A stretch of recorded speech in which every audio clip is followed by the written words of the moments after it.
joining in us. We're here monthly on the third Wednesday of every month. We're going to ask you to please mute. Maybe we should just go ahead and mute everyone. But we're here on the third Wednesday of every month talking about I'm sorry, let me just mute everyone because that's not okay. There we go.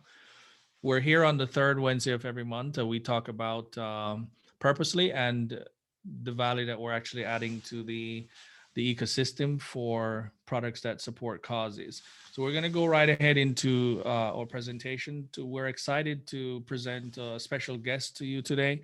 We're going to be talking around some of the key things that you must know as a vendor or as a business that is looking to do business in North America, particularly the United States.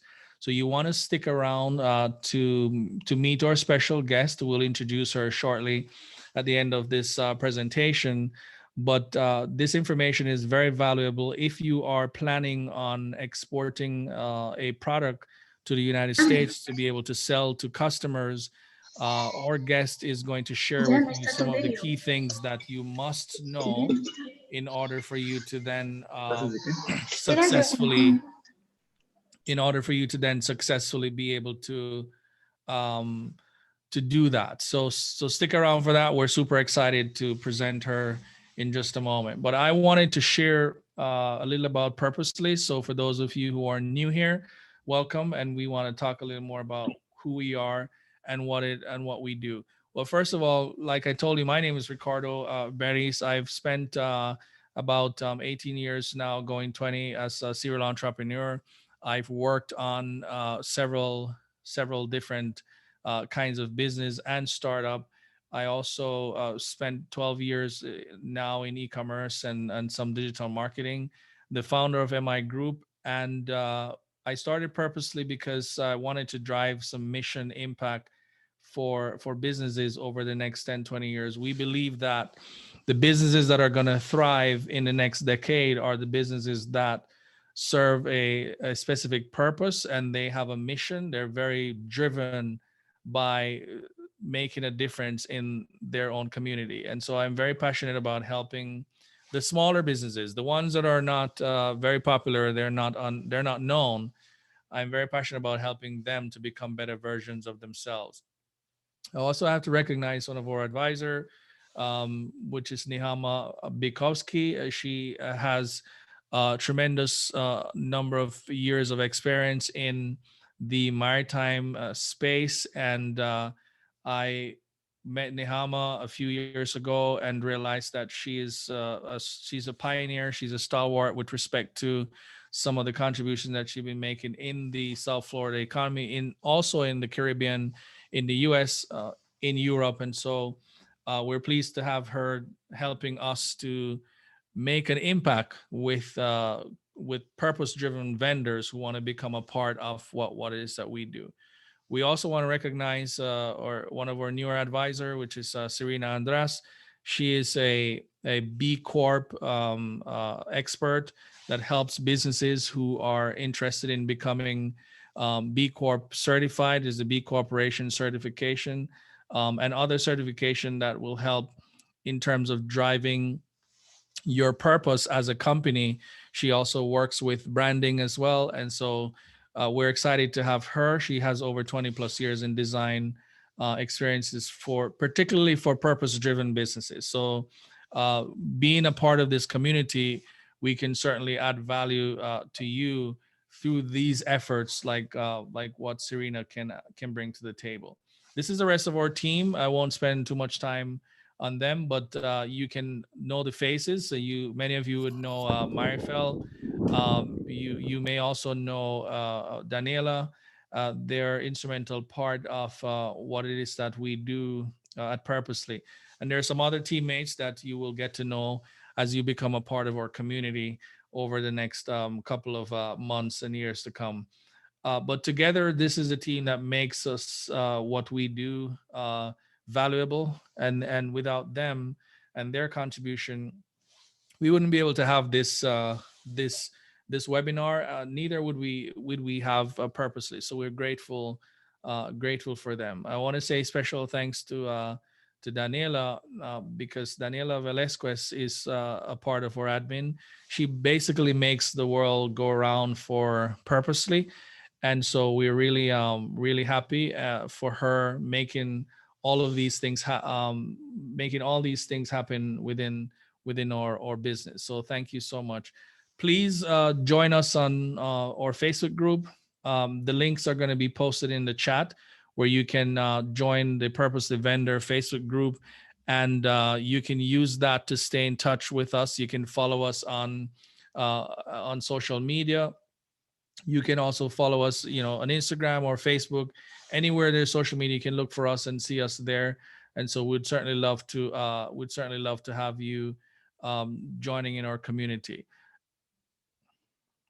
So why do we decide to do what we do at Purposely? What's our why? And we really want to change the way vendors, creators, we call them. We really want to change the way your business is empowered to prosper and positively impact your communities, and the rest of the world. We believe that what you do is important to the mission of making a difference around the world and causing positive changes. And so we want to make it easier for folks who share the same value. We call them heart shoppers, or your customers. We want to make it easy for them to find you, because what you do is an important part of what we're doing in the entire sphere of supporting causes, or the cause-driven economy, as we call it. And so you may have rare finds, and you may have unique products that are not necessarily traditional or typical, but they support a cause. And we want to connect those products to customers who share the same value or looking for those products as well. Most importantly, though, it's really about engaging the conscious consumers and empowering small scale creators like yourself in sharing your products and purposes with larger markets ethically and sustainably. So this is really why we do what we do. And this is what gets us excited. Part of the problem that we solve, as we know, and this is feedback coming from customers, which are heart shoppers, people who want to buy your products, the things that they're saying is that it's very hard to find what you sell online. It's very hard to find products that care about causes, or that support causes that people care about. And they want to make sure that they have an opportunity to find you and see your story and connect with who you are, what you're doing in terms of driving change in your community. So all of our vendors must support a cause and must support at least one cause. And we revolve our stories, your stories, around the cause that you support, what you're doing in your community, and echo those sentiments to ensuring that we're part of the solution to solving the problem for customers who are looking for your products.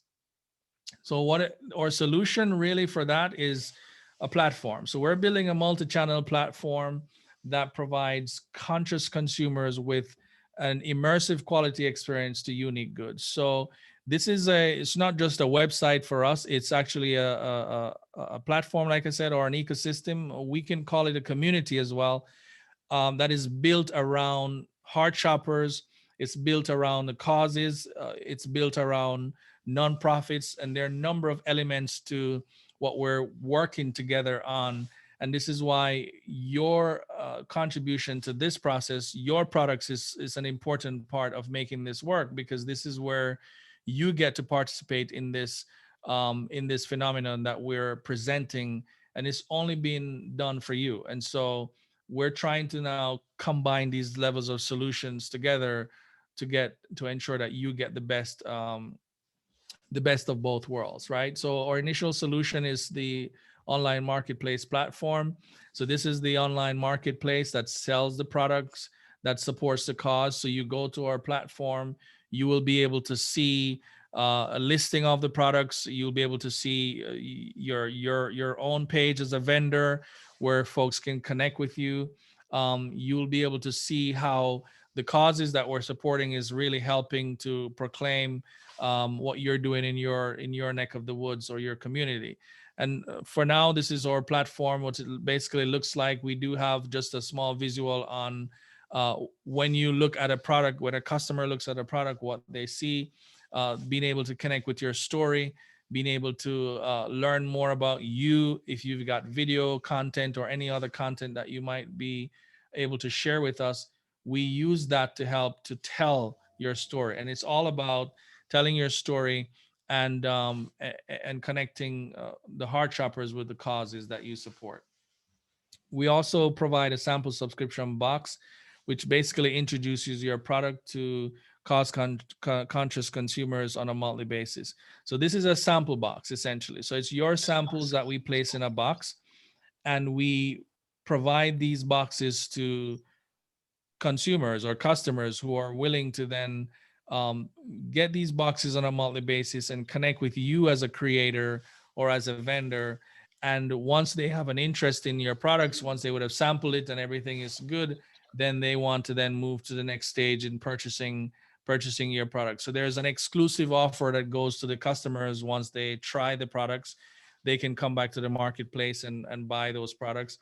um, of course, we do have the fulfillment with free storage that's also embedded in the samples that you provide. So if you're an international vendor and you are based outside of the US, you can certainly take advantage of our fulfillment facility to store your products, and we'll store those products for free. So you don't have to worry about the storage. As long as we're connecting those products to consumers and those products are moving, then that's really what matters, right? So this is our subscription boxes. This is essentially our initial ways of looking at a subscription box. We do plan to launch this box in the upcoming quarter, so that if you have a product that you'd love to showcase in the box, you should talk to us about it, and we'd love to have them included in the box on a monthly basis. Or other solution, which is our final of the three solutions that we offer, is the pop-up shops. And the pop-up shops, essentially, it's a platform that allows us to sell the products again in a live manner. And so this is a temporary product sales booth that creates awareness for the products. We provide live sampling and selling. This is done on weekdays and on holidays. And you can reserve these pop-up shops as you need. We also provide feedback for you. So if we represent you at a pop-up shop, then we'll be able to provide feedback and assistance with respect to the customer's view on the products as they try them. So this is an example of some of the pop-ups that we would have done in the past. Now, prior to COVID, we would have had this with and no problems at all. Today it's a little different because post COVID, we're still in pandemic. We have been restricted somewhat for participating in pop-ups, but it's something that we're still passionate about, and we're still committed to offering our vendors the opportunity to have their products in front of live consumers on a periodic basis. So I want you to understand that what we do at Purposely, it's really caring more about you, and really helping you to proclaim what it is that you do as a vendor. And for our customers, they want to find products, they want to discover who you are, they want to then enjoy your story and connect with you. And so this is an important part of us being a platform that not just sell products that support causes, but also becoming very significant in the cause-driven space or in the purpose-driven space for products that are making a difference in communities around the world. So our customers will engage in our pop-ups. They will engage in the sample boxes. They want to engage because that's where their heart is. All of our customers, they shop.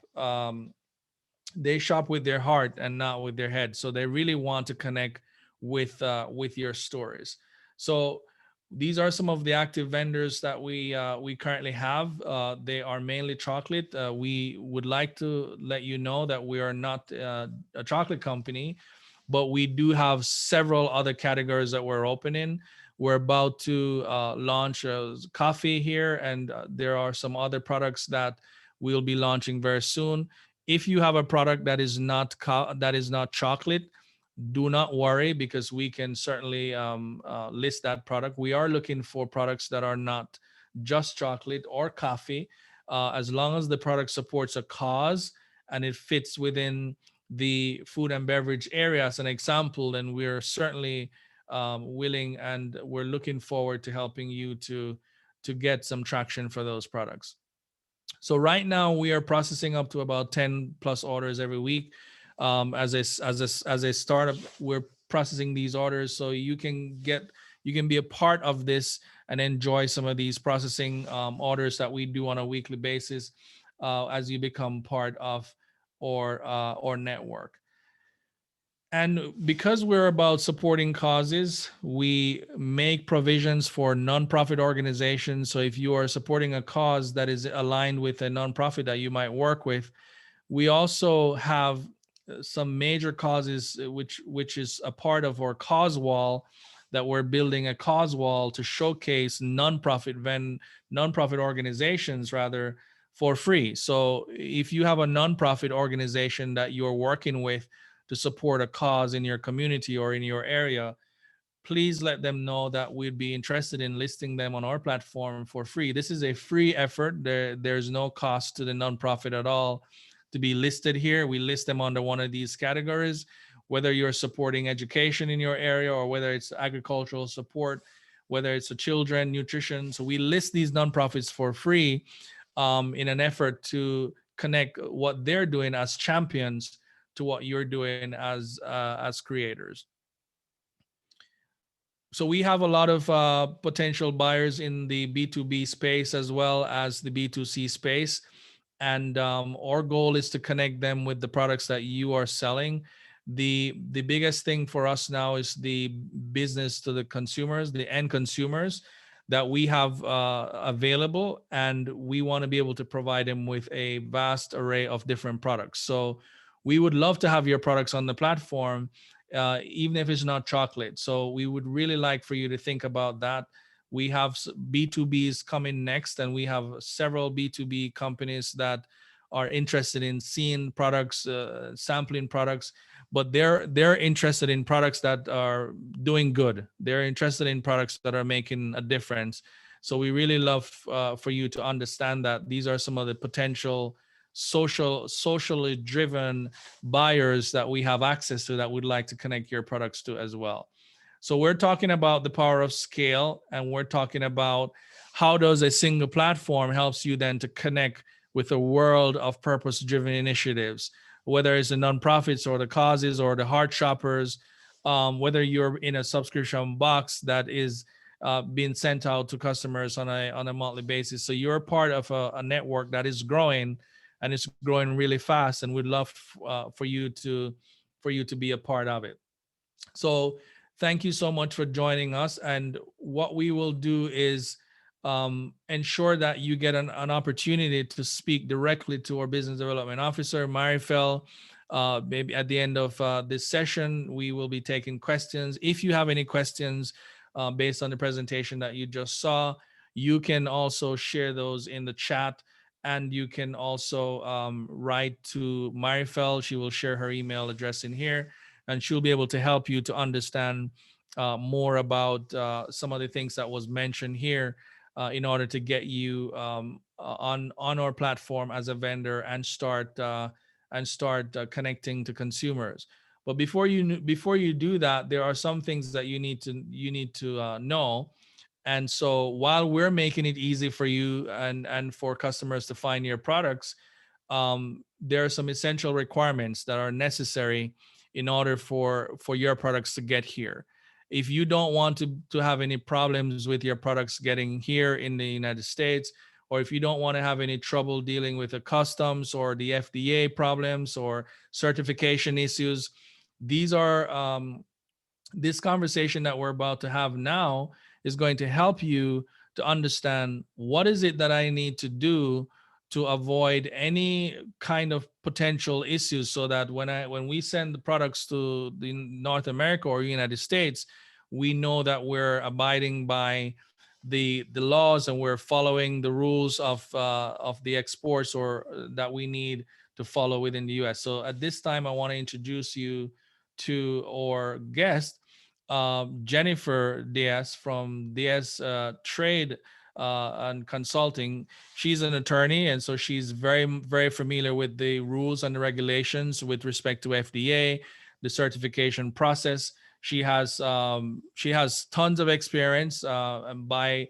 my last count, it's decades of experience that she has had in helping businesses to understand what you need to do, what you need to consider. So we want to welcome her, and she's going to be talking to you about what are the things that you need to think through when you're sending products to the US. And if you are planning on doing that in another couple of weeks or months, you need to pay attention to these things that Jeniffer is going to be talking about. So welcome, Jeniffer, and thank you so much for jumping in on our webinar today. I'm going to hand things over to you now. So thank you so much and welcome again. A huge thank you to Ricardo for having me. It's a pleasure to be with you all today. And nobody likes to talk about laws, so we're going to try to make this as fun and interactive and engaging as we possibly can when it comes to US federal regulatory laws. As Ricardo was saying, that's my experience, is strictly in dealing with US Customs, FDA, and federal regulatory agencies that govern all imports and exports. So what we're going to be focusing on today is especially imports. I know if you want to go back to your slides, Ricardo, I'm happy to use yours as well, so you guys can continue to share screen if you'd like. And while we do that, I'd love everybody to type in the chat box if you are interested in importing food products, and if so, what type of food you're talking about. And if you're interested in putting a different product into the box, then let us know in the chat box.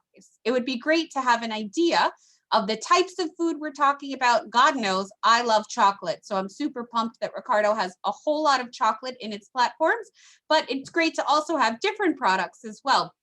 So very curious in terms of the types of products that we're actually talking about. Good. I see some drinks as well. That's always very, very good. Fruits, very, very cool as well. So when we're talking about any item that a human being is going to consume, we know for sure we're dealing with the US Food and Drug Administration. So what we're going to cover today are the top tips. What are the top reasons that US Customs and/or FDA will stop your goods and say, no, no, no, can't import that, or no, no, no, there's a problem. So that's especially what we're going to cover today, are top ideas, top concepts, and top things I think you should be doing. What I'd also love to see in the chat box, thanks all of you for putting in your products, sugarcane, chocolate, fruit, all things that I love to eat. So obviously we love samples of these things too, because we have to try them. So we'll also talk about samples, right? And how that works as well. So let's keep going. And we're going to go through the top 10 tips when importing. So tip number 1 is the number 1 reason FDA will yell at you when you're bringing products into the United States is FDA is not happy with your label. And how FDA knows is FDA partners with US Customs. US Customs is at 329 ports of entry in the United States. That's a whole lot of different ways to come in via air, sea, truck, rail. All of those little borders are encapsulated with US Customs stopping product. US Customs will check out product based upon risk. Customs is quite cool. They have a whole lot of money that they get in tariffs, and they spend a whole lot of money on security. So what do? They target everyone based upon different things. Are you a brand new importer? Are you a brand new manufacturer? Is this a new product for the US market? All sorts of things that they tell us and things that they don't tell us as well. So what happens is when US Customs stops a product, if it happens to be a food product, they'll call US FDA and say, you want to take a look at this. So what we've asked US FDA is tell us the top reasons that companies don't comply with FDA rules and laws and that you would stop product or be mad at a company, right? What are the worst things companies can do? And one of the worst things that we always hear back is product labeling. Especially, I'm based in Miami, and in Miami, more people speak Spanish than English in some parts of town. So we would see product labels predominantly in Spanish. In the United States, the prominent language is obviously English, except amongst Miami and Calle Ocho. If you go there, you want a cafecito, and God forbid you speak English because nobody will understand you. But given that, FDA's rules are no worries. If you want to utilize a different language, French, Creole, Spanish, whatever language, that's okay. But every required element must be in English. FDA's labeling rules are incredibly specific. FDA, one of my favorite stories to tell is one of my clients was a first-time importer importing the cutest little cars, right? And these little cars had tiny little handlebars and they were geared for children, right? And inside of this cute little car was candy. So imagine his first importation, okay? So now how many federal government agencies do you think regulated this cute little car geared for children with food inside of it, right? Meanwhile, 3 federal government agencies, okay? So not 1, not 2, 3. So we have US Customs. So Customs cares about intellectual property rights, which we'll get to a little bit later. But let's think about it this way. If you have your own brand, you want to protect your brand and you don't want anyone else, for example, using Purposely. If I try to use Purposely the way Ricardo coolly spells it, and I try to put a product and put his brand on my product, that's not very nice. If I didn't ask Ricardo for permission, if I don't have a license from Ricardo, that's not cool at all.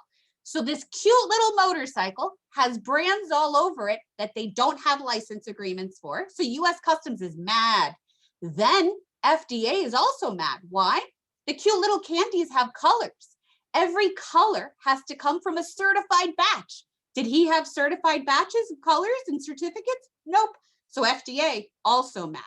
And then you also have these cute little candies inside of a cute little car geared for cute little children. What happens? The little handlebars for the cute little motorcycle, they fall right off. What do you think that has? A choking hazard for these cute little kids. So now you have Consumer Product Safety Commission upset that children can choke and die on this cute little motorcycle. You have FDA upset that consumers can be sick when consuming these cute little candies because they have color additives that didn't come from approved sources. And you have US Customs very upset that this particular importer is utilizing brands that they don't have permission to import. It took us 2 years to resolve all of these issues.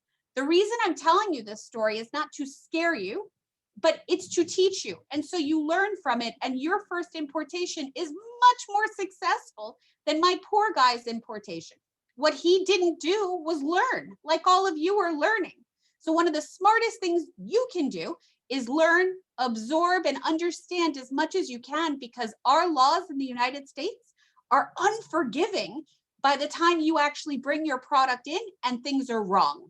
So lesson number 1, every food product label has to comply with FDA rules. And there are rules for what has to be on the front of the label, what has to be on the side. So the front is called our principal display panel. And on the front, you have to have the name of the product, the common or usual name, and what we call the net quantity of contents. And those have to be in both systems, the US system and the metric system. On the back, called the information panel, we need the nutrition facts. So if you look at any food product, I'm thinking I have, oh, perfect. I've got some granola here with me.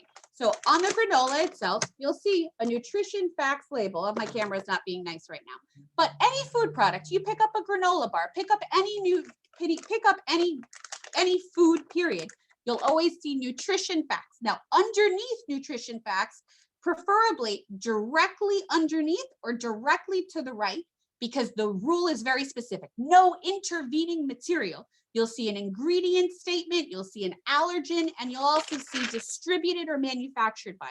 All of these are part of label requirements.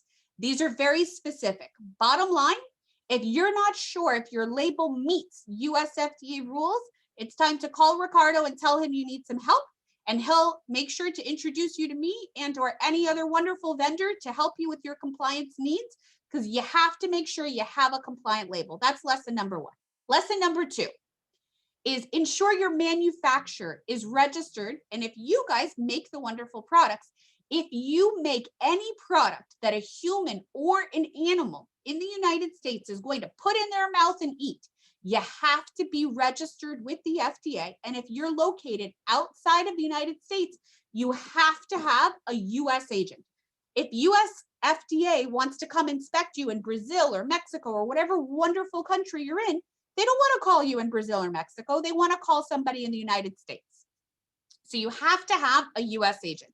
We provide those US agent services and have more information at fda-usa.com if you want to review that as well. Every year, we renew those services as well, and we make sure your information is kept up to date. Lesson number 3, FDA has what's called the Food Safety Modernization Act. The idea behind this is food laws became very, very outdated. So we're on slide 3, lesson 3 right now. When it comes to FSMA, the Food Safety Modernization Act, there are lots of rules within it. So I'm going to send you in the chat box a cheat sheet that I have on FSMA, so everybody can review that as well and take it from the chat box. So this is one of our blog posts. We send out a whole lot of blog posts about interesting topics. So this one is all about the Food Safety Modernization Act and what you have to do as a manufacturer to comply with the Food Safety Modernization Act, which is also tip number 4. For tip number 3, this is a cool tool. If you are a manufacturer and you have no relationship with the US yet, and you haven't imported at all yet, you're not going to show up on what's called the data dashboard. But if you're an importer, for example, and you want to check out manufacturers to see, basically this is like the Reader's Digest for FDA. If I want to know all about a company and their past compliance history, this is how you can do due diligence on a company by clicking this data dashboard. It's one of my favorite tools. Now, if you haven't done any importations, if you're not a manufacturer that has import history, you won't be on the data dashboard. There's going to be no Reader's Digest information about you, which is okay. But this is a wonderful tool to save and bookmark going forward, because if any of you have any desire to be an importer of record, you have to check the actual manufacturers that you're doing business with, because the importer is responsible to make sure that the manufacturer is making a safe food. Otherwise, the importer gets in trouble. So tip number 4 goes back to all of the FSMA standards. This is the article that I sent you. So you, as a manufacturer of your awesome fruit, your chocolate, your drinks, any of the items that you guys have told us that you want to make today, you have to have preventative controls in place. You have to have good manufacturing practices in place to make sure that all of your food items are produced under sanitary conditions and transported to the US under sanitary conditions, because the last thing we want in the United States is to get sick consuming the food. The reason FSMA was created, where babies, pregnant women, and elderly people were dying as they consumed food. It didn't make sense to our government. So Congress yelled at FDA, and FDA created new laws, which is how things work in the United States. People get hurt, laws change. Makes sense, it's rational. So our food system changed from being reactive to being preventative. How do we stop bad food from coming to the US in the first place? What's very important is FDA is now auditing nonstop to make sure that companies really follow these rules. So these rules on making products that are good, that are safely made and safely transported is critical, and having actual written processes is critical. And FDA is checking importers to make sure that they do their homework on their manufacturers. All of these things are happening right now, and FDA is issuing what we call warning letters, which is lesson number 8. We'll get there in a couple of minutes. So the next lesson is, if FDA ever stops your product or sends you a notice, typically called an FDA notice of action, then that's the time you need help. The good news is FDA has lots of processes in place to help you, which is awesome. Because, for example, if you had a problem like my cute guy with my cute little motorcycle with the handlebars, if Customs was mad at him like they were about his about his trademark infringement, the logo that he didn't have permission to use, Customs doesn't give him the right to put a sticker over it and call it a day and forget about it. There are some processes within FDA where FDA will authorize reconditioning of the product. Like, I don't want to get into too many gross stories, but we've had issues, for example, with somebody importing a food product that had some bugs, just a couple of bugs. We were able to recondition the product. So we took out the bugs And what do you know? We were able to repack them and we were able to say, FDA, now we're bug free. You okay? And FDA said, sure, no problem now. We got a lab to certify and attest that there were no more bugs. We got it retested and voila, magic. Now you're able to import. The bottom line is, if you ever get a notice from the FDA yelling at you saying you did something wrong, that doesn't mean the world is over. Sometimes there are things we can do to fix it and still get you to import. So this is the time to be proactive and responsive and get help. Now, the next few are if FDA tells you they're going to inspect you, you want to get inspection ready. This is a big deal because what these are winding up in, meaning the inspections are winding up in what we call warning letters and import alerts. Basically, if you fail this inspection, FDA gets to make a public spectacle out of this, let the whole world know that you didn't do so hot. And then it's public information and it goes on that data dashboard. Remember, I taught you from number 2, number 3, actually, we have that data dashboard where we get to do some research about you. So if you fail this inspection and don't do so hot, the world will know it. So remember that. After the inspection, FDA issues what's called a 483. They tell you about their inspection itself and tell you how it's going through. If this ever happens, you have to work with counsel to make sure you get a good response back so you don't end up on the bad guy list. Hopefully this doesn't happen.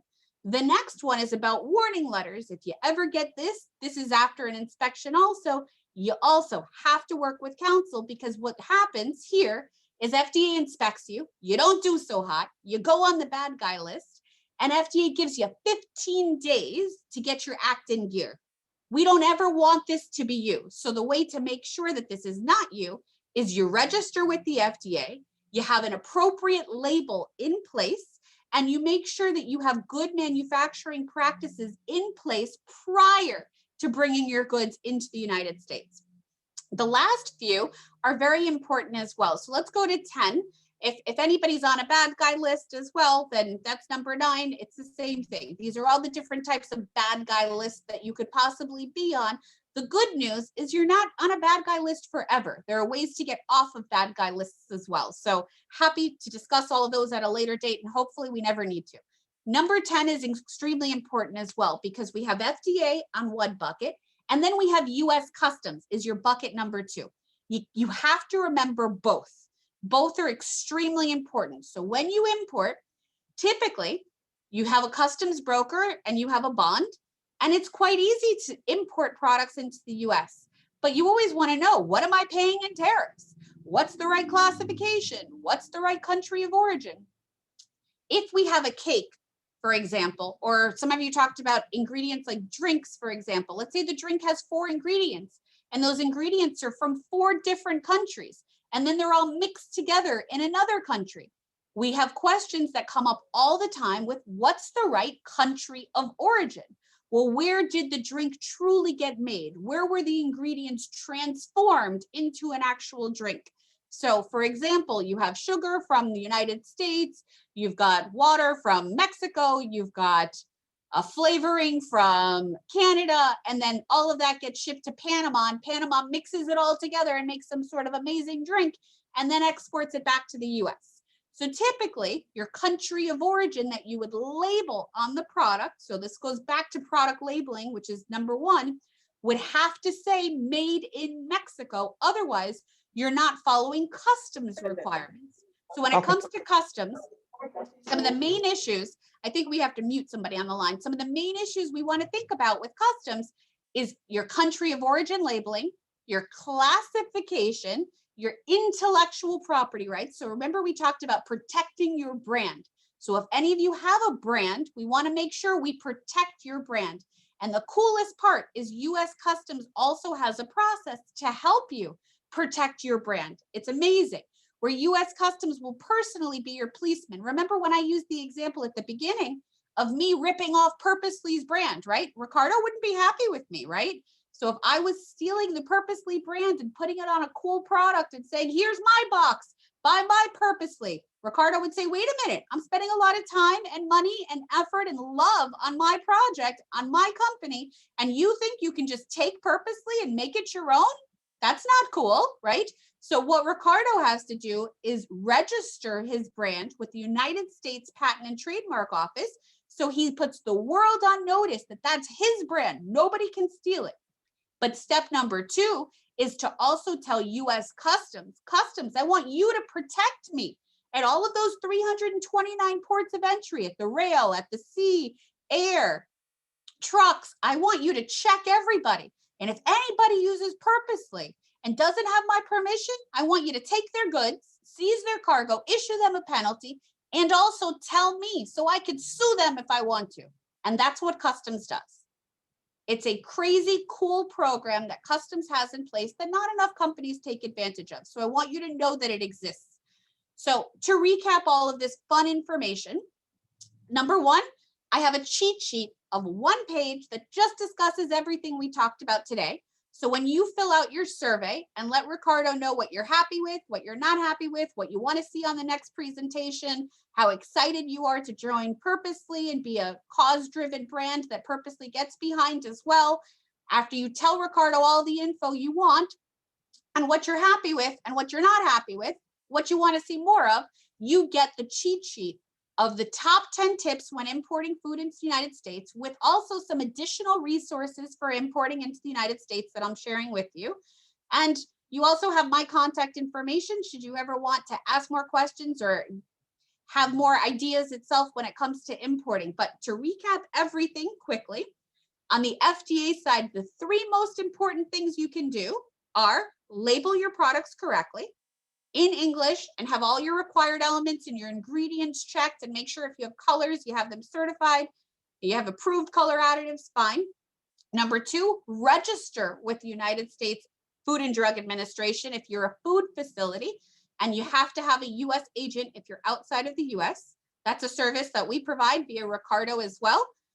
And if you are a manufacturer of food or if you're an importer of food, either way, you have to confirm that you do your own due diligence and you have good manufacturing practices in place to make food, and you have controls in place so that nobody's ever going to get sick when they eat your awesome food.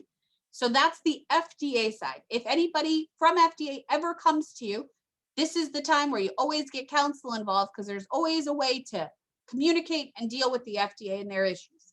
On the customs side, we want to make sure we're using the right classification, the right country of origin. If we ever have questions, there's a program with Customs called a binding ruling program, where we get to ask Customs to say, wait a minute, we've got product sourced from with a bunch of ingredients from a bunch of countries. I'm not sure what the right country of origin is. Those are types of questions that we can help with if those ever come up.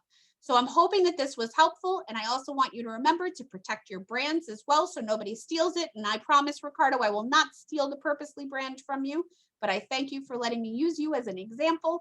And I hope everyone learned something today about the 2 major agencies that you're going to have to deal with if you're looking to import food products into the United States. Thanks for having me, Ricardo. Wow, thank you so much, Jennifer. I really appreciate that. I really hope that folks are able to take some take away from this.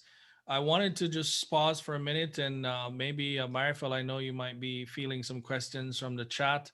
We'd probably like to just go ahead and pose those questions now.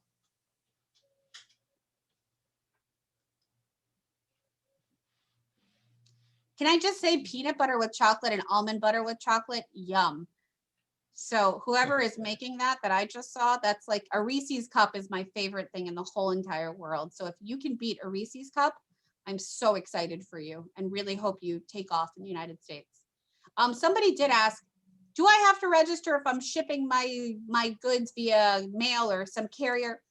If you are the manufacturer of a food product, period, even if it's for a sample, you have to have food registered with the United States Food and Drug Administration if you want it to come into the United States. So what happens quite often is people ship goods via DHL, via UPS, and they're like, no biggie. What happens is it'll get stuck. And DHL and UPS will say, what is the Bioterrorism Act registration number for the manufacturer? Oh, I don't know. I don't have one of those. Well, bye-bye food, and it goes back. So the questions then become, is it a de minimis shipment? Is it for personal use? Is it a commercial shipment? And then we get a little more technical. Shipments over $2,500 in value are for commercial use. And that's a commercial importation. So if your value of your food is over $2,500, it is a commercial importation, an entry is required, and you have to follow all of FDA rules. So the way people get around things is their personal importations, and they're de minimis.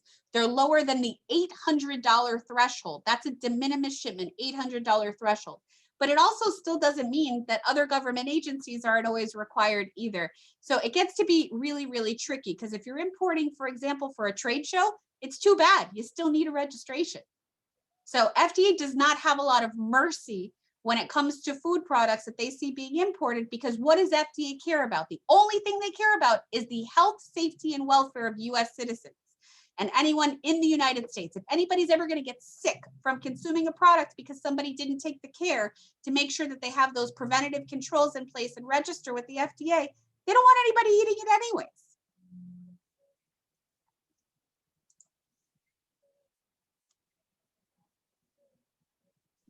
Does my importer also have to have a food facility registration? Good question. So the way it works with the FDA is you have to register if you're a manufacturer, processor, packer, holder, or storer of food. So the test is, do you touch the food in any way, shape, or form? And if you do, there is a mandatory registration requirement. If you're not touching the food, and if you don't have access to it, then there is no registration requirement. If you're an importer only and you don't warehouse or store the food, because if you do, you have to warehouse and store the food under inventory control methods. It has to be first in, first out. There have to be the right air temperature controls, like the food can't rot, for example. So you have to have warehouse controls. Those are the companies that have to register with the USDA. So the test is, do you manufacture, process, pack, hold, or store food? And that's also on fda-usa.com. All of the facilities that are required to register are listed on that website.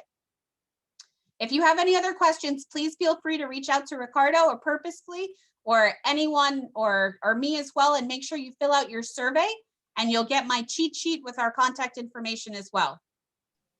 Yeah, I see another question coming up, and if you have any other questions already. Yeah, so we did talk about samples already. So it's the same answer as we already discussed. But if you do have questions, happy to be a resource for you as well. And I really thank you for spending some time on compliance, my favorite subject. Awesome. Well, thank you so much, Jennifer. We really appreciate it. Again, please use the chat to see contacts if you'd like to speak with Jennifer directly. Just ensure that you mention that you saw her presentation from the webinar, or you can reach out to us. You can set an appointment with Marifel. She has a calendar link inside the chat that you can set that appointment to speak about your specific case. I saw a question here inside the chat about how many subscribers we have, and on a monthly basis, if you should send units, how many should you send? Now, if you're asking about the subscription box of samples, we're about to launch that one for the quarter coming up. So right now we have close to 100 subscribers on hand that we can safely get your samples to. It could end up being more, but we're just using the word safely at this point. But what's going to happen in terms of what you send on a monthly basis, we always like you to start small, because as much as we would love the sight of your product, and I'm sure it's awesome, we want you to start small and then grow your way into larger volumes as you go into more months. So the number of samples, I would say it's hard to tell you how many you should initially send, but it depends on how many you can afford to send. But we don't want a container at this point from you, and we probably don't want a pallet. It might be a couple of boxes. We encourage you to send the actual inventory with some samples as well, because what's going to happen immediately after someone samples your product, if on this weekend we decide to give 100 sample boxes out, and we have 50 of those subscribers says they'd like to buy the product, how are we going to get those products? So you have to be prepared to send actual products as well as the samples, so that we can have those products available in our facility to get to the customer right away once they would have tried your products. So that's an important part of the exercise of you being a part of our community.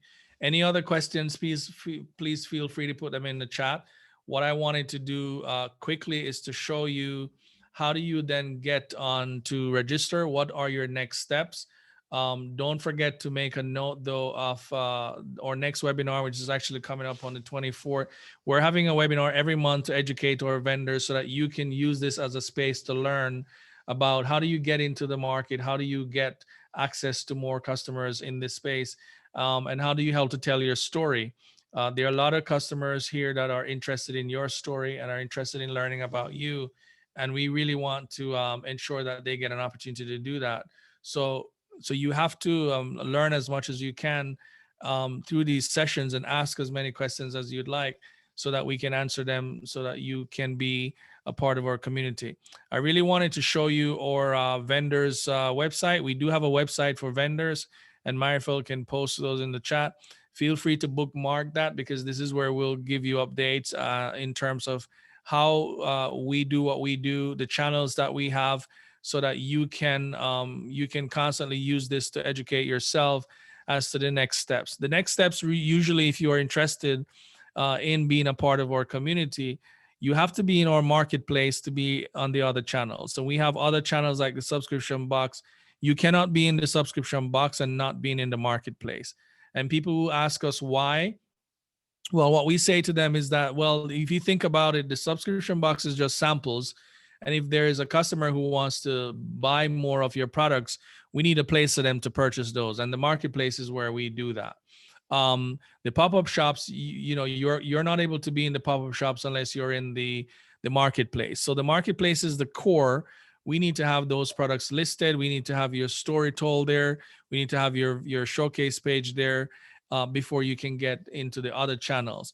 But I wanted to show you real quick. There are some options here that you can browse through when you go to our main site, which is the sell.purposely.com, and you can take a look at benefits. I hope you are seeing my screen you're seeing my website, the live website that I'm showing you. Yes. So you can look at some of the benefits that we have. Also, you can look at some of the pricing. If your question is around pricing, you can look at some of our pricing. We have a quarterly plan that you can use to be a part of our network, and there's no limit as to the number of products that you can have. The showcase is there for you as a vendor. You have access to our fulfillment facility as well. And so you can take a look at the pricing here on the pricing page with respect to the pop-up shops. How much is that going to be? The subscription box is totally free to you, just the samples that we'll need. So there's no charge to you outside of your willingness to provide some samples so that we can share it with customers. So take a look at this page. But as you get ready to start, you must register. So you have to click on the registration button to get started. And once you would have done that, you have to complete some basic information, your name and your email address, and you confirm a password. This is going to allow you to access your vendor dashboard. And so every vendor has an access to a dashboard. And from this dashboard, you can now see what is going on. So let's assume that you already completed this. What I will then do is to just log in to show you what the dashboard looks like. So you will be able to, when you go back to the site, you'll be able to then log in as a vendor, and you'll have this screen to then put your username or email and your password to log in. Once you would have logged in, the next thing that you're going to see is a vendor dashboard. So this is a demonstrative account. So this essentially is an account that's not enabled for selling, because then what needs to happen is that you would have to subscribe as well as complete your profile. So there are a number of things that you have to do first before you can be approved as a vendor. So the first thing that you need to do once you log in and you are seeing this dashboard, you need to complete your profile. And this profile is asking you a number of questions around um, the causes that you support, is going to ask you questions about whether or not you have FDA certification. So there are a number of questions that you'll be getting on this form once you would have completed that, and that's going to help you and help us to approve you in that process. So that's an initial step that you have to take, and once you would have taken that step and fill this the complete your profile up, you have to be as thorough as possible. You have to be as detailed as possible, because the more information you provide in your profile, the better it is for us. And once you would have done that, your next step is going to be to wait for an approval. And then once you are approved, then you can proceed in starting to add products to your account, which are images of your products, pricing for the products that you are sending to the United States. You will be able to add those products there, so you can start that process once you would have registered and completed your profile. You also have the option to see your orders, so you are able to see all the orders that you would have been processing on your site. You will be able to see who ordered and the status of the order, and you'll also be able to export or basically search and filter orders that are completed, orders that are probably processed and on hold, pending, etc. So we're making that process very transparent for you as a vendor to see what is going on your vendor account, and you can then reach out to support to ask any questions that you might have. You have the opportunity to do couponing as well. So if you'd like to offer a special coupon on any given day, you can tell us about it and we'll help you to make that happen. You have the opportunity to see reports and reports around things that are happening on your store, how many people are probably visiting your store, the average sale that you're making, how many orders that has been placed, purchasing. You can see, selling by the day and the top selling items that you might have. So you have a lot of data here as a vendor that you can take advantage of, and we can talk about how we can help you to then be more successful in this regard. We have reviews as well, so you can have an option to see reviews of all the folks who would have left a review on your product, because that's an important part of increasing the retention for the customers who then want to support you. Most importantly, how do you get paid, right? And so as a vendor, if you're selling products and products are being sold on our site on your behalf, how do you get paid? That's important. So you have a withdraw option on your dashboard, and this withdrawal option is going to allow you to see your current balance, is going to allow you to see the minimum withdrawal amount that you can, and the withdrawal threshold, which is 10 days, that you can then withdraw your funds once it goes beyond this threshold. So this is good because as it is, our vendors are able to come in and they can request a withdrawal, and this is now how you get paid for the products that you're actually selling. So this is how the dashboard is. We are working every day to improve what happens on the back end. But right now, as a vendor, you can go in, you can register, you can sign up, you can subscribe, add your products, you can complete your profile. So these are the things that you are able to do. And so if you have any questions around the dashboard or any other questions that we might be able to help you with, we'd certainly love to stop now again and take those questions. If you want to ask the questions yourself, you can unmute, and then you can also ask those questions as well. So one last time for questions. If you have any questions around the dashboard, if you have any questions for Jennifer, she's still here, or if you have any general questions at all, I would love to spend some time as we wrap this session up to answer those questions. Hi, I do have one quick question. I really love the idea and we want to get on board on this. We were just wondering, how are your marketing efforts? What are you doing in terms of traffic coming to the webpage? Um, or what's the strategy that you guys are doing? Because we will probably need to do some bonding there.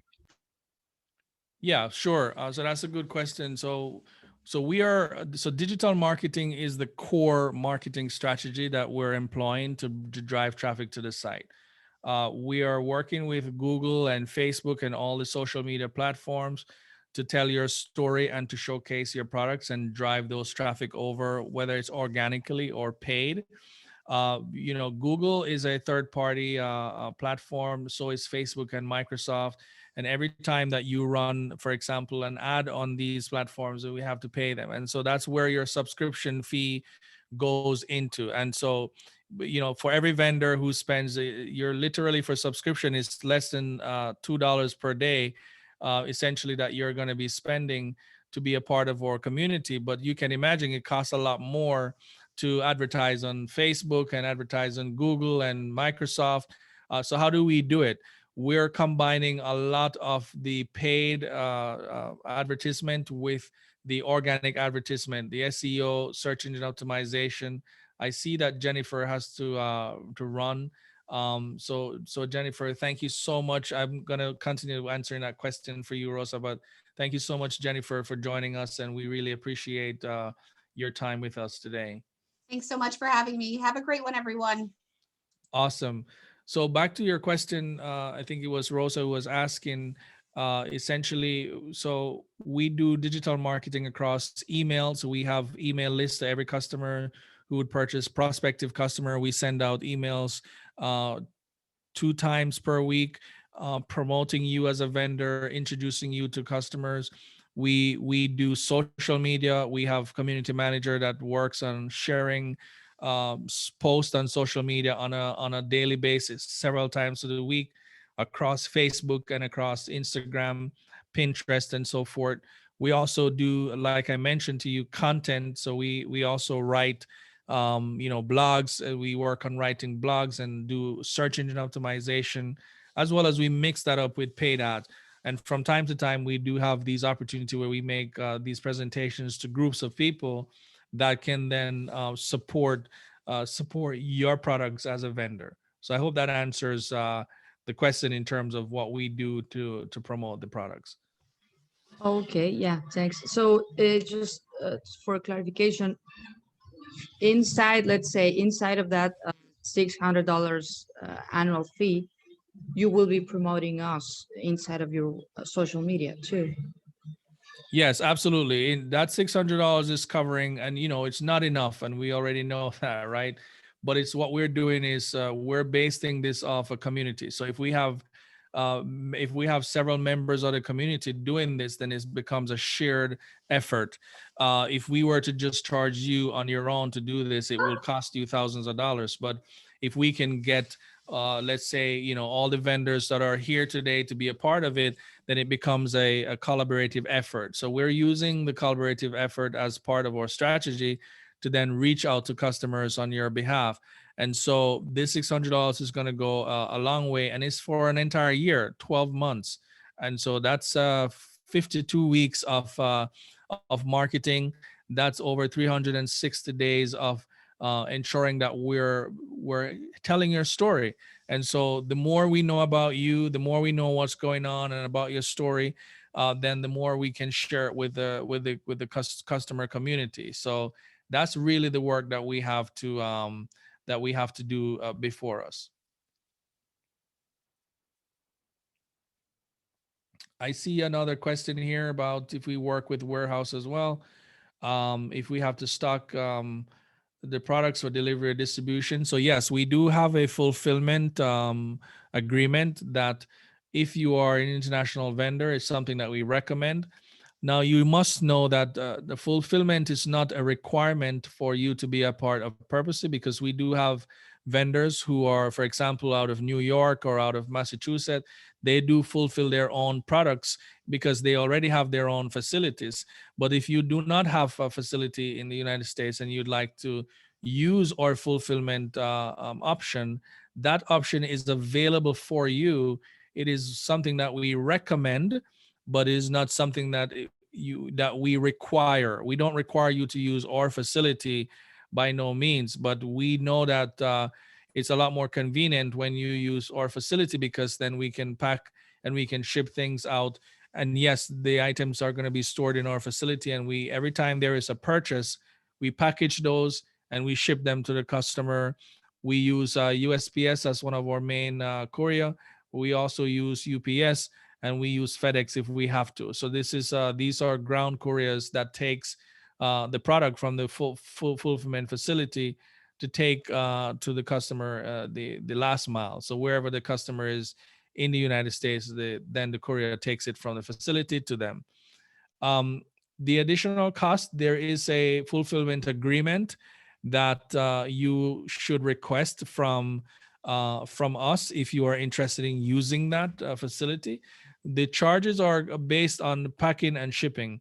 So let me explain. Every time that we at the fulfillment facility pack and ship out the products for you, meaning hand it off to the courier, there's a 10 to 20% commission that is paid. The storage is free.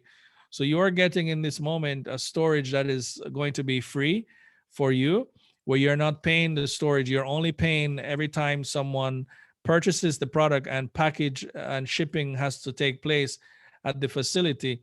And so depending on the pricing of your product, you may be charged 10%, or you may be charged to 20%. So you want to get a look at that fulfillment agreement. So I would suggest that you can request that specifically if you are interested in the facility. Request that specifically, and then we can help you to get into one of the facility. You should also know that we have now 2 facilities that we're working with in Florida, in Miami South, and also in Atlanta, which is the northern part of Georgia. We have a facility in Georgia as well. So you have 2 opportunities to have products. So we have vendors who store products in Miami and also store products in Georgia, because it's a faster way to get the item to the customer. And so this is opportunity that we're creating for you to give you more options. And as we build out our fulfillment network, then you will be able to soon have products further in the north, and maybe more on the west coast, and in in the Midwest, in terms of the U.S. as well, in terms of fulfilling those items. Our goal is to keep the products as close to the customer who is interested, so we can avoid the friction on the length of time it takes to ship. The other question I see here is, the payment is only the subscription, or is there additional profit to be estimated in the price of the product? So the payment that you are making for the subscription is only for covering the subscription, which is primarily used for administrative and marketing purposes. What happens in the marketplace is there is a transaction and there is a commission fee in the marketplace.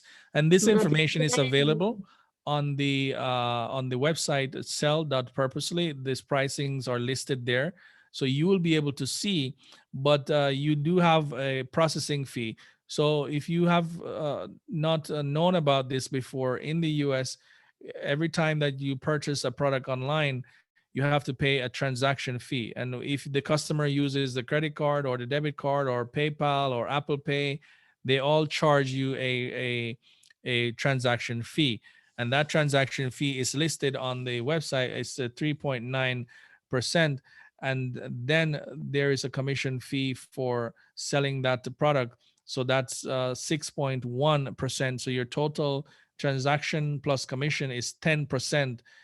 That's going to be used, is going to be deducted from the sale of the product that you are selling.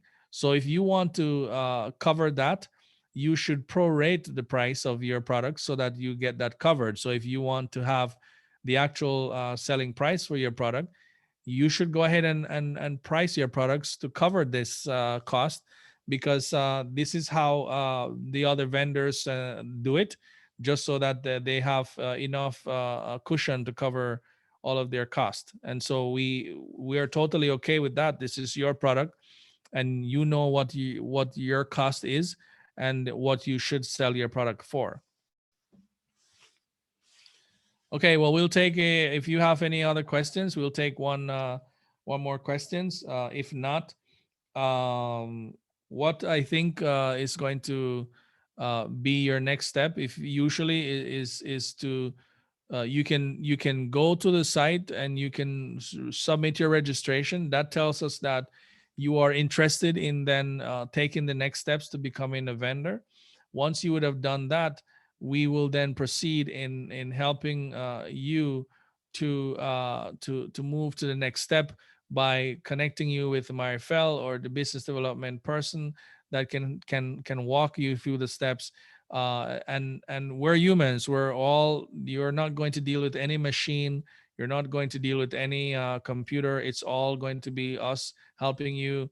You can get on a call with us. We have a WhatsApp group for registered vendors, so you'll be able to see what it is that we're doing, and we can talk directly to you. So please feel free to utilize those options that are available to you.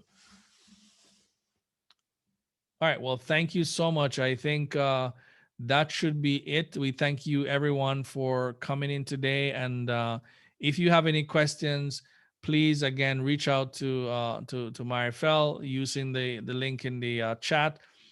Feel free to reach out to us and let us know.